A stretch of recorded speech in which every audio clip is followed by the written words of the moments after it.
Welcome students. आज के lecture में हम देखेंगे प्रतिरोधों का श्रेणी तथा समांतर संयोजन।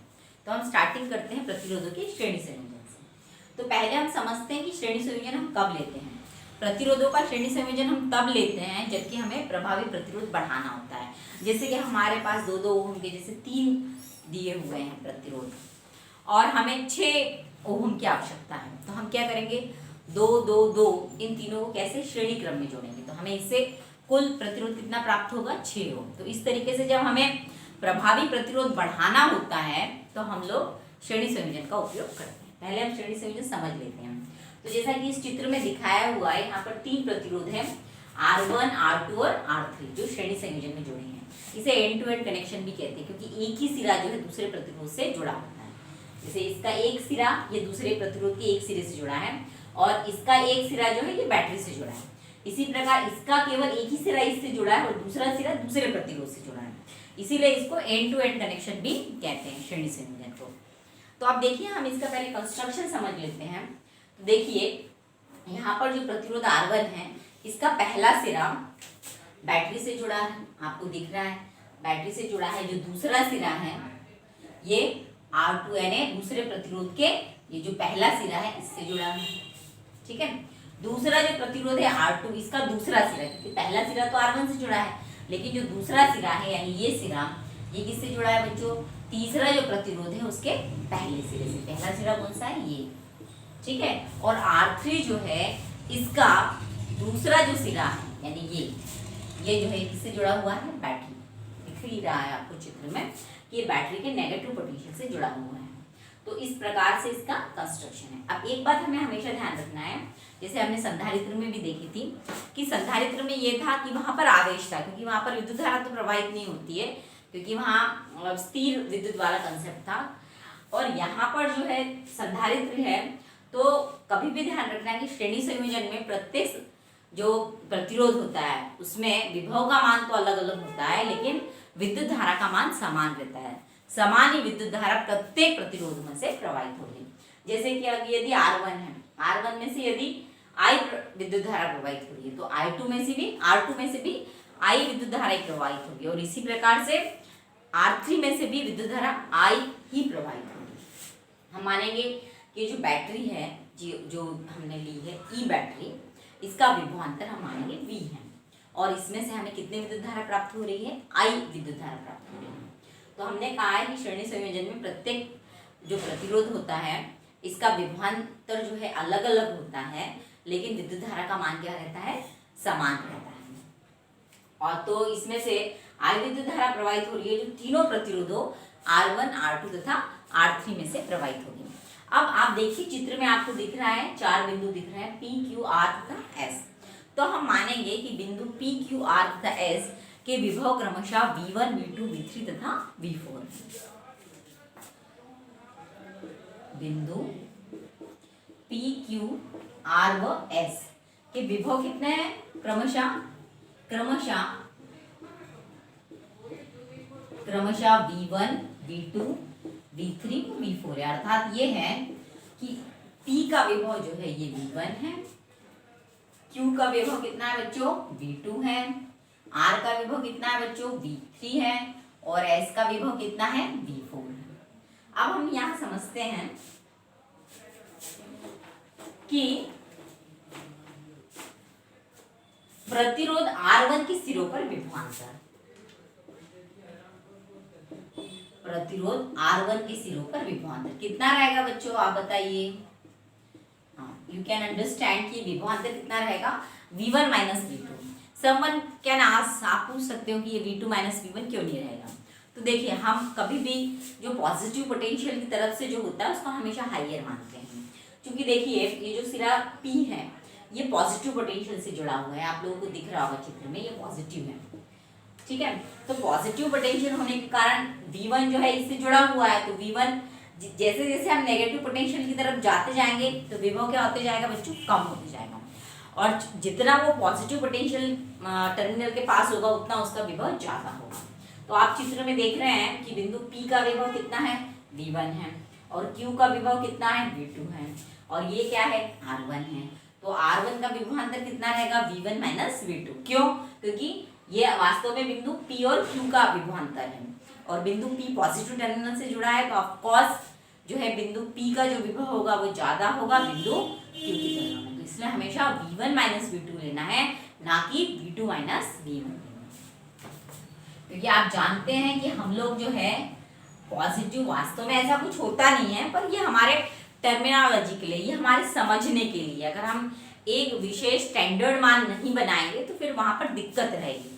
इसीलिए हमने ऐसा माना है कि पॉजिटिव पोटेंशियल ज्यादा होता है और नेगेटिव पोटेंशियल कम होता है। ये हमने केवल दिया है, ये ऐसा माना है, इमेजिन किया है ये, ठीक है ना। तो इसीलिए प्रतिरोध R1 के सिरों पर विभवांतर कितना होगा, V1 माइनस V2, ठीक है। अब हम देखेंगे प्रतिरोध R2 के सिरों पर विभवांतर। R2 के सिरों पर विभवांतर कितना रहेगा, देखिए R2, तो ये बिंदु Q और R के बीच का विभवांतर, Q का है V2 और R का है V3, इसीलिए R2 के सिरों पर विभवांतर कितना रहेगा, V2 माइनस V3।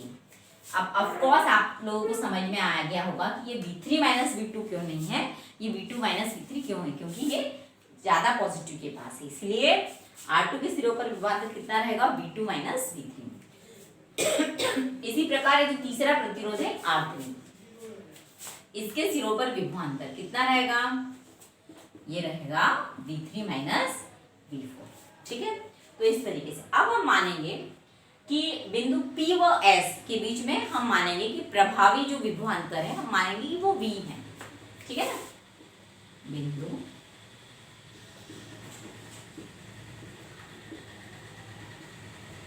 माना प्रभावी विभवांतर कितना है, V। पहले एक बार हम समझ लेते हैं कि देखिए ओम के नियम से, ओम का नियम क्या होता है, I इंटू आर बराबर V, यानी कि विभवांतर बराबर होता है विद्युत धारा तथा उसका जो प्रतिरोध होता है इसके गुणनफल के बराबर होता है। तो अब यहाँ चूंकि सभी में से I विद्युत धारा प्रवाहित हो रही है, जो कि हमें दिख रहा है कि I विद्युत धारा प्रवाहित हो रही है, तो ओम के नियम से अगर हम लेंगे तो V1 माइनस V2 कितना रहेगा बच्चों, इसमें प्रवाहित विद्युत धारा तथा इसका प्रतिरोध, इसमें से कितनी विद्युत धारा प्रवाहित हो रही है, I। हमने कहा है कि प्रत्येक प्रतिरोध में से एक ही जैसी विद्युत धारा प्रवाहित होगी, तो कितनी रहेगी बच्चों, I इंटू, भाई देखिए इसमें से प्रवाहित विद्युत धारा तथा इसका प्रतिरोध कितना है, R1, इसलिए ओम के नियम से क्या आएगा, I इंटू R1। इसी प्रकार हम R2 के सिरों के लिए ले रहे हैं, इसके बीच का विभवांतर V2 माइनस V3 है, तो इसके लिए क्या आएगा, I R2। भाई इसमें से प्रवाहित विद्युत धारा तथा इसका प्रतिरोध कितना है, दूसरे सिरे के लिए R2, इसमें से कितनी विद्युत धारा प्रवाहित हो रही होगी, समान नहीं हो रही होगी, जितनी R1 में से हो रही है उतनी ही R2 में से भी प्रवाहित होगी। इसी प्रकार R3 के लिए अगर हम लेंगे तो R3 के लिए कितना आएगा बेटा, कितना आएगा, I इंटू R3, ठीक है। अब हम देखते हैं कि बिंदु P व S के बीच में हम मान रहे हैं कि प्रभावी विभवांतर कितना है, V है।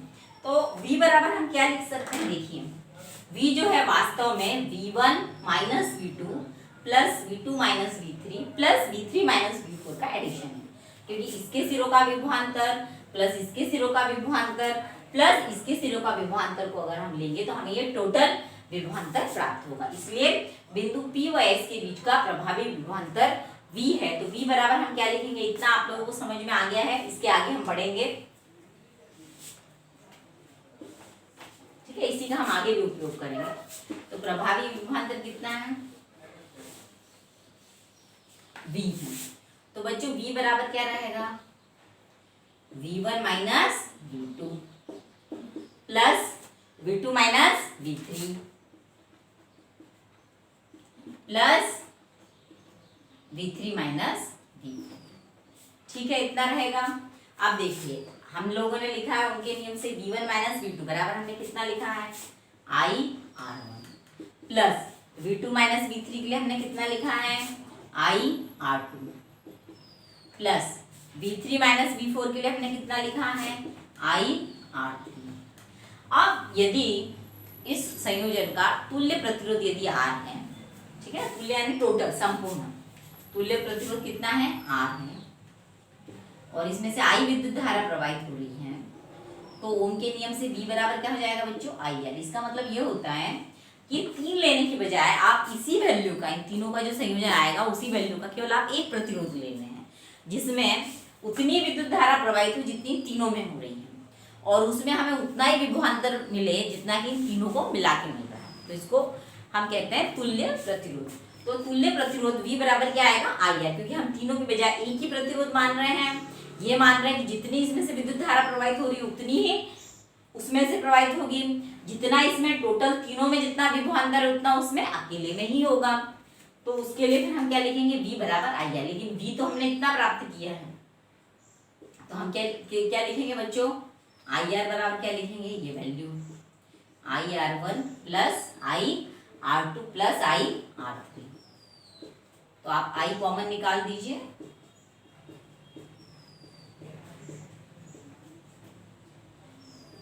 देखिए आई कट जाएगा और R बराबर कितना आएगा, R बराबर आएगा R1 plus R2 plus R3। तो इसका अर्थ क्या हुआ कि श्रेणी संयोजन में जो तुल्य प्रतिरोध होता है यह प्रत्येक प्रतिरोध के योग के बराबर होता है। जो भी आपको प्रतिरोध दिए हैं उनके योग के बराबर होता है। और श्रेणी संयोजन हम तब लेते हैं क्योंकि देखो इनका सिंपल एडिशन हो रहा है तो बढ़ेगा ऑफ कोर्स। तो श्रेणी संयोजन हम तब लेते हैं जब हमें प्रभावी प्रतिरोध क्या करना होता है बच्चों, बढ़ाना होता है। उस समय हम क्या करते हैं, श्रेणी संयोजन का उपयोग करते हैं। तो ये था श्रेणी संयोजन और इसमें तुल्य यानी प्रभावी प्रतिरोध कितना आ रहा है बच्चों, R बराबर आ रहा है R1 plus R2 plus R3। ऐसा नहीं कि आप 3 ही प्रतिरोध लोगे, आप कई प्रतिरोध ले सकते हो। तो आप जितने भी प्रतिरोध ले रहे हैं उन सब प्रतिरोधों का तुल्य प्रतिरोध R बराबर कितना होगा, R1 plus R2 plus R3। Up to अगर आप N मान रहे हैं तो अप टू RN सबको आपको सिंपली जोड़ना है। तो ये है श्रेणी संयोजन। तो ये इंपॉर्टेंट है बच्चों और इस पर आधारित हमें न्यूमेरिकल्स भी करना है, सिंपली हमें जोड़ना है। तो इसमें आपको कोई भी दिक्कत नहीं होगी। अब अगला हम लोग देख रहे हैं प्रतिरोधों का समांतर संयोजन। अगला हमारा जो पॉइंट बचा है वो है प्रतिरोधों का कौन सा, समांतर संयोजन। तो देखिए समांतर संयोजन हम तब लेते हैं जबकि हमें प्रभावी प्रतिरोध को घटाना होता है। इसका हम चित्र बना लेते हैं, पहले कंस्ट्रक्शन समझ लेते हैं। देखो हम ये बात इंपॉर्टेंट है कि हम प्रतिरोधों का श्रेणी संयोजन तो हम तब ले रहे हैं जबकि हमें क्या करना होता है, प्रतिरोध को, प्रभावी प्रतिरोध को बढ़ाना होता है। लेकिन उल्टा आएगी जब हमें घटाना है, ठीक है ना, तो हम क्या करेंगे, समांतर संयोजन का उपयोग करेंगे। देखिए हम चित्र बना लेते हैं।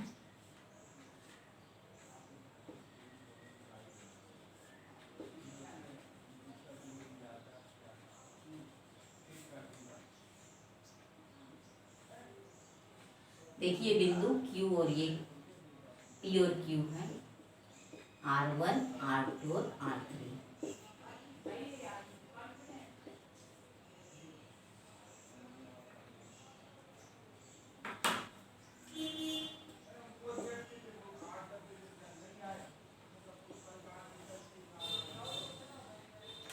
आप देखिए यहाँ पर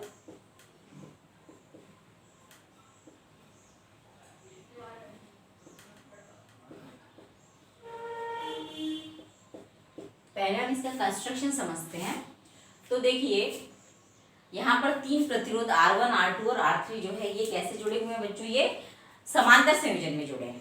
समांतर संयोजन क्या होता है कि प्रत्येक जो प्रतिरोध है इसका पहला सिरा जो है ये कॉमनली आपस में जुड़े होते हैं। तो आप देख रहे हैं कि देखिए ये पहला सिरा, दूसरा ये R2 का पहला सिरा और R3 का पहला सिरा, ये कॉमनली एक बिंदु P से जुड़े हुए हैं। इसी प्रकार जो दूसरे सिरे होते हैं, तो देखिए आप चित्र में भी आपको दिख रहा है R1 का ये सिरा, R2 का दूसरा सिरा और R3 का दूसरा सिरा। तो ये दूसरे सिरे भी आपस में जुड़े होते हैं और पहले सिरे भी आपस में एक बिंदु से जुड़े होते हैं। तो यहाँ आप लोगों को दिख रहा होगा कि R1, R2 और R3 के जो पहले सिरे हैं ये बिंदु P से जुड़े हैं कॉमनली, और जो दूसरे सिरे हैं ये बिंदु किससे जुड़े हुए हैं, Q से जुड़े हुए हैं। और समांतर संयोजन में यही होता है, हम यही लेते हैं कि कॉमनली पहले जो सिरे होते हैं एक बिंदु से जुड़े होते हैं और दूसरे सिरे जो होते हैं दूसरे बिंदु से जुड़े होते हैं। आप चित्र में देख रहे हैं कि R1, R2 और R3 के पहले जो सिरे हैं, प्रथम सिरे जो है प्रत्येक के, ये बिंदु P से जुड़े हैं और दूसरे सिरे जो है ये बिंदु Q से जुड़े हैं। और बिंदु P जो है ये बैटरी E से के धनात्मक विभव से जुड़ा हुआ है और बिंदु Q जो है जिससे दूसरा सिरा जुड़ा हुआ है प्रत्येक प्रतिरोध का, ये जो है ये बैटरी के ऋणात्मक विभव से जुड़ा हुआ है। मानेंगे हम कि ये जो बैटरी है इसका विभवांतर कितना है V है, यानी ये हमें कितना विभव देती है, V विभव देती है। ठीक है ना। तो बैटरी का विभव कितना है बच्चों, विभवांतर जितना हमें प्राप्त होता है कितना है, V है। विभवांतर V है। और विद्युत धारा कितनी प्राप्त बह रही है इसमें से I प्रवाहित हो रही है। तो आप कंस्ट्रक्शन समझ गए होंगे। अब हम आगे बढ़ते हैं। ये ध्यान रखना है हमेशा कि प्रतिरोधों के जो समांतर संयोजन में से प्रत्येक जो प्रतिरोध होता है इसमें विभव का मान समान होता है। जितना विभव R1 में होगा उतना ही विभव R2 में होगा, उतना ही विभव R3 में होगा और ये जो सबके सिरों पर जो विभव है ये बैटरी के विभव के बराबर होगा। अर्थात हम ये कहेंगे कि R1 जो है इसके सिरों पर जो विभव होगा वो कितना होगा बच्चों, V होगा। R2 के सिरों पर विभव कितना होगा, ये भी V होगा। और R3 के सिरों पर भी विभव कितना होगा, V होगा। क्योंकि समांतर संयोजन में एक बात ध्यान देने योग्य है कि प्रत्येक प्रतिरोध में विभव का मान क्या होता है, समान होता है। परंतु इंपॉर्टेंट बात यह है कि समांतर संयोजन में से प्रत्येक संधारित्र में से बहने वाली धारा का मान क्या होता है, अलग अलग होता है, भिन्न भिन्न होता है। क्योंकि वहां पर हमने देखा था श्रेणी संयोजन में धारा का मान क्या था, कांस्टेंट था, समान था, बदल नहीं रहा था। पर यहाँ पर वो अलग अलग होता है। तो आप देख रहे हैं कि इसमें से I संपूर्ण धारा प्रवाहित हो रही है, लेकिन I बराबर क्या है, I1 + I2 + I3, क्योंकि ये 3 भागों में बट गई है। सिरे R1 प्रतिरोध में से बहने वाली धारा I1 है, R2 में से बहने वाली धारा I2 है और R3 में से बहने वाली धारा I3 है। तो हम I बराबर क्या कह सकते हैं, आप लोगों को दिख रहा है कि I बराबर क्या होगा, I1 + I2 + I3। भाई I जो है ये तीनों को मिला के बनी हुई है, इन तीनों को हम जोड़ेंगे। देखो ये बिंदु P पर जो है धारा 3 भागों में विभक्त हो गई है और बिंदु Q पर जो है ये तीनों धाराएं आपस में मिल जाएगी और हमें फिर संपूर्ण धारा कितनी प्राप्त होगी, I पुनः प्राप्त होगी। इसलिए I बराबर क्या होगा, I1 + I2 + I3। अब चूंकि प्रत्येक प्रतिरोध का विभव कितना है या विभवांतर कितना है, V है और धारा का मान क्या है, I1 I2 R3। पहले का प्रतिरोध R1 है, दूसरे का प्रतिरोध R2 है, तीसरे का प्रतिरोध कितना है, R3 है। तो देखिए हम ओम के नियम से जो पहला प्रतिरोध है R1, इसमें से बहने वाली विद्युत धारा, क्योंकि देखिए तीनों में विभव के मान तो समान है, V है, तो इसमें से बहने वाली विद्युत धारा I1 के बारे में लिखेंगे। तो I1 बराबर क्या रहेगी बच्चों, ओम के नियम से देखिए विद्युत धारा बराबर क्या होती है, हमेशा विभव बटे प्रतिरोध। तो इसका विभव कितना है, सभी का V है और अपॉन चूंकि हम पहले के लिए ले रहे हैं तो कितना रहेगा, V/R1। अब हम दूसरे के लिए लेंगे तो I2 बराबर क्या हो जाएगा बच्चों, V/R2। और तीसरे के लिए अगर आप लेंगे, तीसरी जो ब्रांच है इसमें कितनी विद्युत धारा प्रवाहित हो रही है, I3, तो I3 बराबर कितनी होगी बच्चों, V/R3 होगा। ठीक है। अब हम तुल्य प्रतिरोध हम मानते हैं इस संयोजन का V है और जिसमें से देखिए तुल्य प्रतिरोध मतलब क्या होता है कि इन तीनों की बजाय आप एक अकेला ही प्रतिरोध ले ले जो इन तीनों का काम करेगा। इसमें से उतना ही विभवांतर रहेगा जितना इन तीनों को मिलाकर है, उसमें उतनी विद्युत धारा प्रवाहित होगी जितनी इन तीनों को मिलाकर प्रवाहित हो रही है। तो हम अगर मानते हैं कि तुल्य प्रतिरोध कितना है बच्चों, R है। तुल्य प्रतिरोध कितना है, R है। ठीक है ना। तो ओम के नियम से V बराबर क्या आएगा, IR।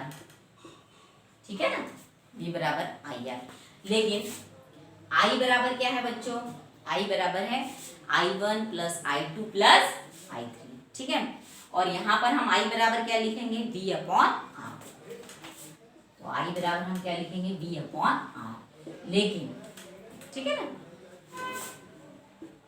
लेकिन I बराबर क्या है, I1 + I2 + I3। सूत्र एक से हम यही कहेंगे। अब हम इनके मान रख देंगे। इनके मान क्या है बच्चों, V/R1 + V/R2। प्लस V/R3, यही मान है, यही हमने निकाले हैं, ठीक है ना। ये आपको दिख रहा है। इन सूत्रों से हम कह सकते हैं कि I1 बराबर V/R1, I2 बराबर V/R2 और I3 बराबर V/R3। लेकिन I बराबर क्या है, V/R, ठीक है। तो हम कॉमन क्या करते हैं, V कॉमन निकाल लेते हैं। तो 1/R1 plus 1/R2 plus 1/R3। तो अब आप देखिए V कट जाएगा और 1/R बराबर कितना आएगा बच्चों, फाइनली 1/R बराबर आएगा 1/R1 plus 1/R2 plus 1/R3। और यही क्या है, तुल्य प्रतिरोध। आप एक बात ध्यान रखिए कि प्रतिरोधों के समांतर संयोजन में तुल्य प्रतिरोध का व्युत्क्रम, क्योंकि देखिए तुल्य प्रतिरोध तो R है और इसका व्युत्क्रम आ रहा है 1/R क्या है, R का व्युत्क्रम। तो इसलिए हम कहते हैं कि समांतर संयोजन में तुल्य प्रतिरोध का व्युत्क्रम प्रत्येक प्रतिरोधों के व्युत्क्रमों के योग के बराबर होता है और यही जो है प्रभावी प्रतिरोध होता है। तो इस तरह से आज की क्लास में हम लोगों ने देखा प्रतिरोधों का श्रेणी संयोजन तथा समांतर संयोजन।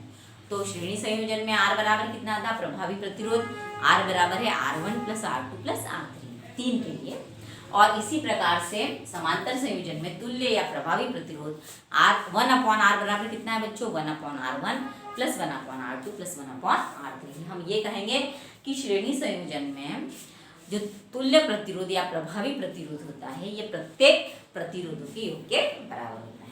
और समांतर संयोजन में तुल्य प्रतिरोध या प्रभावी प्रतिरोध का व्युत्क्रम प्रत्येक प्रतिरोधों के व्युत्क्रमों के योग के बराबर होता है। अब इस पर आधारित न्यूमेरिकल्स जो है हम अगले लेक्चर में करेंगे, क्योंकि देखिए आप लोगों को एग्जाम में ये आते हैं, आप लोगों के लिए ये इंपॉर्टेंट समझना। तो ये अब हम अगले लेक्चर में इसके न्यूमेरिकल्स करेंगे। ठीक है बच्चों, थैंक यू।